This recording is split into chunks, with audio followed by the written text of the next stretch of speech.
कहानी हर्षद मेहता की, जिसे एक जमाने में स्टॉक मार्केट का अमिताभ बच्चन कहा जाता था, जिसके ऊपर हंसल मेहता ने वेब सीरीज स्कैम 1992 फीट बना डाली। शाहिद अलीगढ़ और ओमेटा जैसी फिल्में बना चुके मशहूर निर्देशक हंसल मेहता की एक वेब सीरीज इन दिनों चर्चा में है। नाम है स्कैम 1992 फीट। ये कहानी है हर्षद मेहता की, वही हर्षद मेहता जिनको एक जमाने में स्टॉक मार्केट का अमिताभ बच्चन कहा जाता था, वही हर्षद मेहता जिनके पास लग्जरी गाड़ियों का पूरा काफिला था, वही हर्षद मेहता जिन्होंने प्रधानमंत्री पर रिश्वत लेने का आरोप लगा दिया था।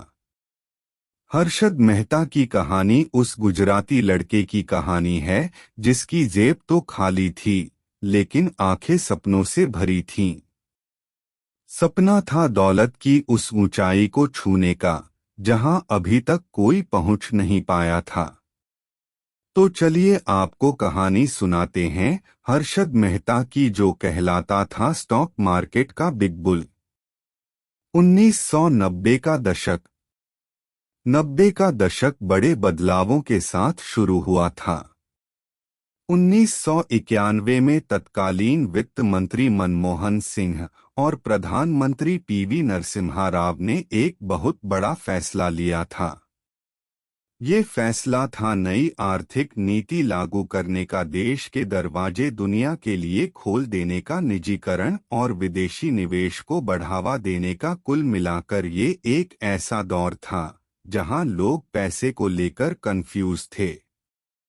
ऐसे में सामने आया वो स्कैम जिसने देश भर को हिला दिया।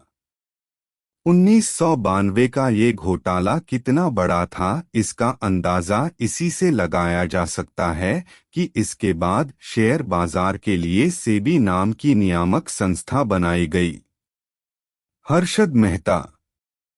अब बात करते हैं हर्षद शांतिलाल मेहता की। 29 जुलाई 1954 को हर्षद मेहता का जन्म गुजरात के राजकोट में हुआ था। उसका कुछ वक्त छत्तीसगढ़ के रायपुर में भी बीता, लेकिन उसकी किस्मत उसे ले आई सपनों के शहर में, मुंबई, जो उस वक्त बम्बई हुआ करता था। बीकॉम करने के बाद हर्षद ने एक बीमा कंपनी में सेल्स की नौकरी कर ली, लेकिन ना ये नौकरी हर्षद के लिए थी और ना हर्षद इस नौकरी के लिए। उसकी किस्मत में तो शायद कुछ और ही बनना लिखा था, कुछ और ही करना लिखा था। ये जो कुछ और फैक्टर है, ये हर्षद को खींच लाया शेयर के धंधे में। एक ब्रोकरेज फर्म में उसने नौकरी कर ली। इस फर्म के कर्ता धर्ता प्रसन्न परिजीवनदास को गुरु मान लिया और स्टॉक मार्केट के हर पैंतरे को बारीकी से सीखने लगा। ऐसे बना बिग बुल।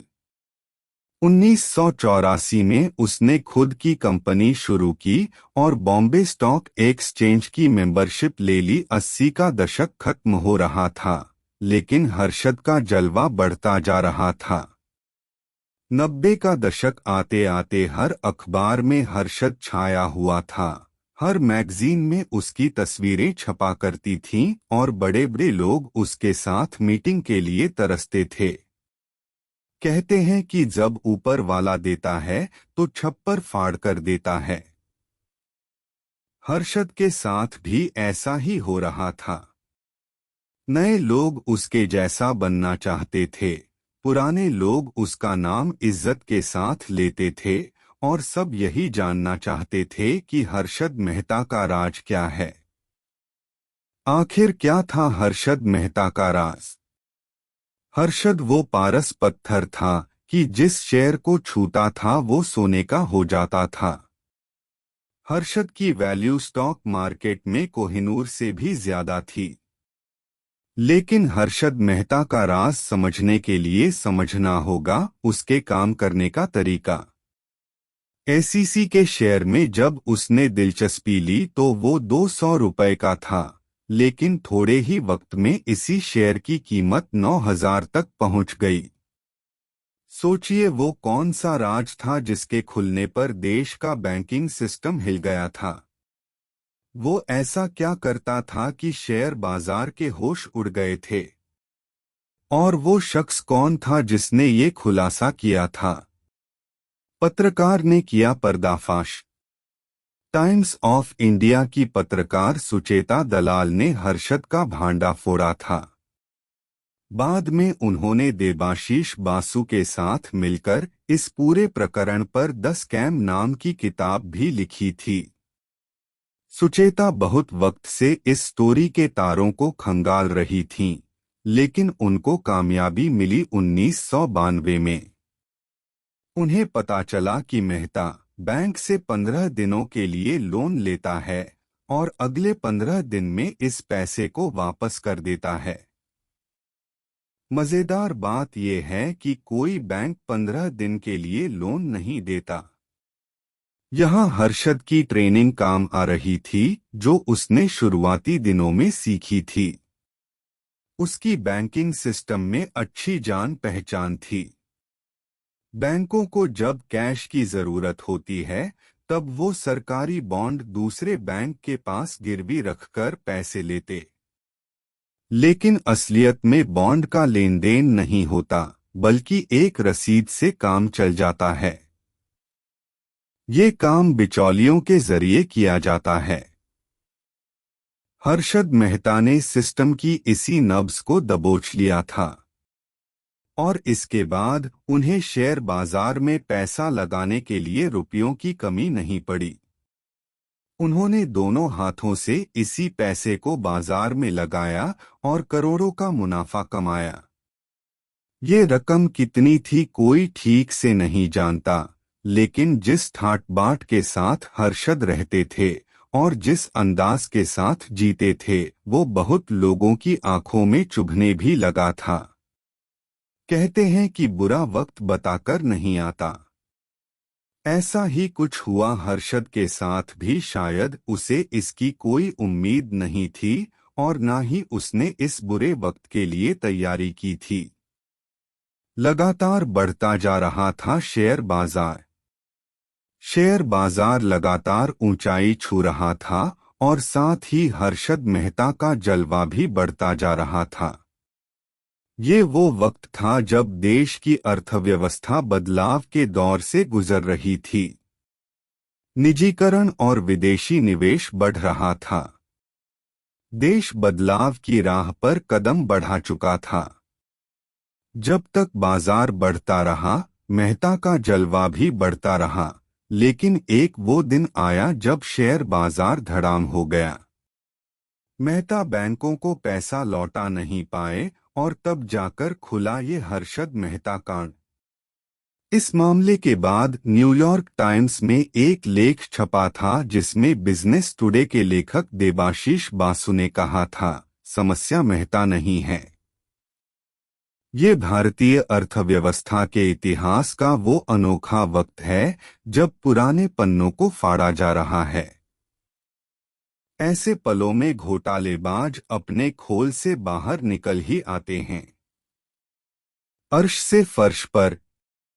सुचेता दलाल की कलम ने वो कर दिया था जिसे कभी हर्षद से जलने वाले भी नहीं कर पाए थे।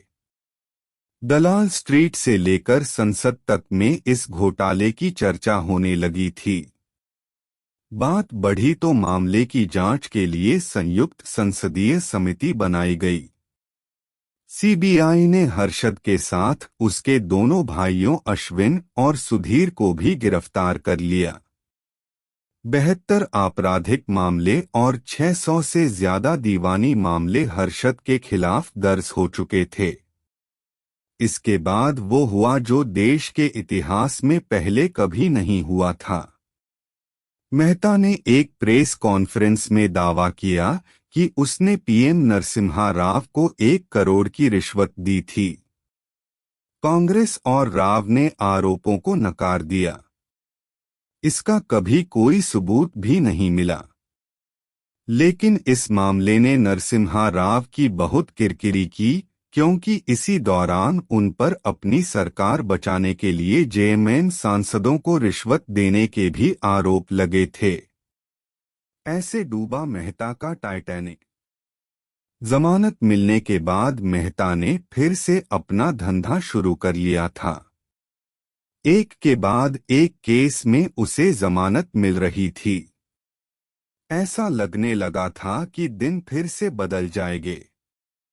लेकिन 2001 में उसे फिर से गिरफ्तार कर लिया गया और जेल भेज दिया गया, जहां 31 दिसंबर 2001 को उसकी दिल का दौरा पड़ने से मौत हो गई। आरबीआई की जनाकिरामन समिति की एक रिपोर्ट के मुताबिक 1992 का ये घोटाला 4025 करोड़ का था। इसमें सबसे बड़ा मामला एसबीआई के साथ किए गए 600 करोड़ के फ्रॉड का था।